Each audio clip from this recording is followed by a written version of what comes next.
Namasté. Bonjour. Dans cette mini-séance, je vous propose juste un petit point focus sur comment accueillir les contractions quand elles arrivent, juste avant le jour J. Donc si vous êtes comme moi bien avancé dans votre grossesse, dans le dernier mois, vous savez que ça peut arriver à n'importe quel moment. Et parfois, donc, on a des épisodes de contraction.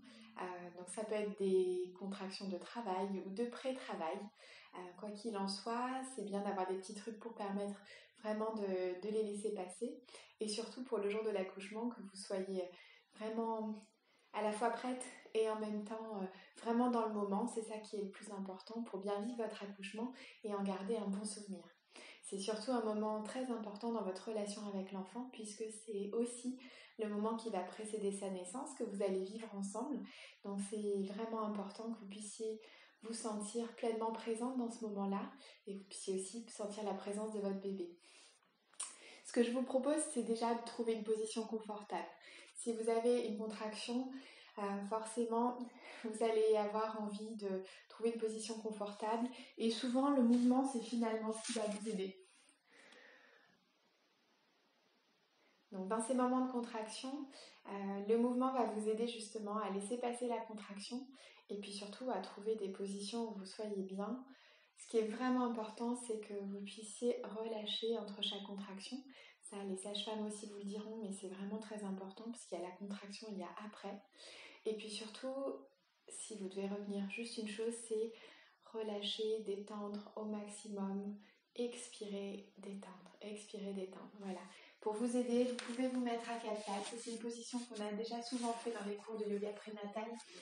Mais dans cette position, vous avez moins de poids dans le dos, moins de poids dans le bassin. Donc n'hésitez pas à mettre le bassin surélevé, voilà, soit sur les avant-bras, soit sur les mains. Et dans cette position, en fait, les mouvements vont aider le bébé à faire son trajet dans le bassin. Donc par des mouvements de 8 ou de rond, vous pouvez l'accompagner à descendre. Voilà, trouvez le rythme, le mouvement, plus ou moins rapide, plus ou moins doux, pour venir à la fois passer la contraction et en même temps rester dans le mouvement avec votre bébé qui descend dans le bassin. Une autre possibilité, c'est de trouver aussi des positions asymétriques qui vont aider puisque le bébé lui aussi va descendre mais pas forcément de façon linéaire. Donc vous pouvez aussi vous allonger en partie sur un bras et garder la mobilité du bassin ou sur l'autre.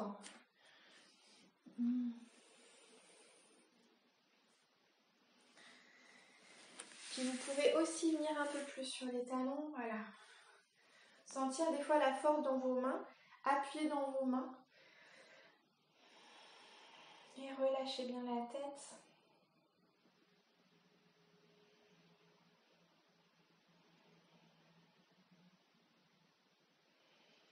Entre les contractions, vous ne pourrez pas forcément vous allonger ou dormir, mais par contre déjà trouver une position de confort. Donc changez peut-être d'appui. La position accroupie bien sûr, très très importante, Malasana, mais que vous pouvez prendre aussi en mouvement. Donc celle-là aussi, si par exemple vous attendez longtemps en salle d'attente de l'hôpital, ou si jamais vous avez des contractions dans le dos.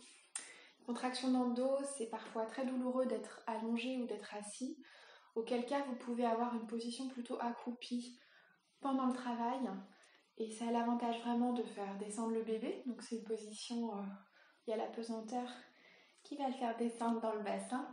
Et pour vous, ça peut être vraiment très très très confortable parce que justement, ça tire moins dans le dos. D'accord ? Et bien sûr, toujours, vous pouvez vous appuyer sur l'avant. Vous pouvez vous appuyer s'il y a une chaise aussi devant vous. Et si vous avez la chance d'avoir un ballon chez vous ou à l'hôpital, vous pouvez venir rouler sur l'avant, vous aider du ballon. Voilà, donc cette position accroupie, vous pouvez l'adapter toujours. Ça peut être un accroupi un peu sur les genoux. Voilà, là, vous allez pouvoir rouler en avant.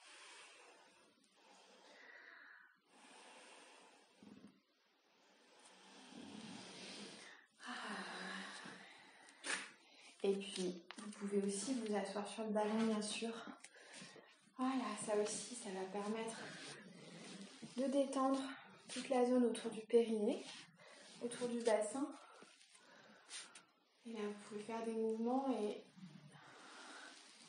à la fois relâcher bien dans les hanches, dans le bassin, le dos. Le ballon est vraiment votre ami au moment des contractions parce que vous pouvez vraiment à chaque contraction pousser dans le ballon, okay, qui va amortir la contraction. Et l'avantage aussi du ballon, c'est que vous allez pouvoir vivre le mouvement dans tout votre corps, d'accord ? Ce qui est super important quand les contractions sont là, où justement l'attention est concentrée, contractée sur le ventre, ça va être de relâcher toutes les parties du corps et d'aller venir dans votre corps entier. Et pour ça, vous pouvez retrouver la respiration de la vague ou la respiration douceur qui va vous permettre justement de respirer des pieds jusqu'à la tête et au-delà, de la tête jusqu'aux pieds et de relâcher la tension et donc les contractions dans le ventre. Vous pouvez aussi, là par exemple, j'ai une contraction, je me mets sur le dos, j'accueille la contraction qui me rapproche de la naissance de mon bébé, que j'aime déjà de tout mon cœur.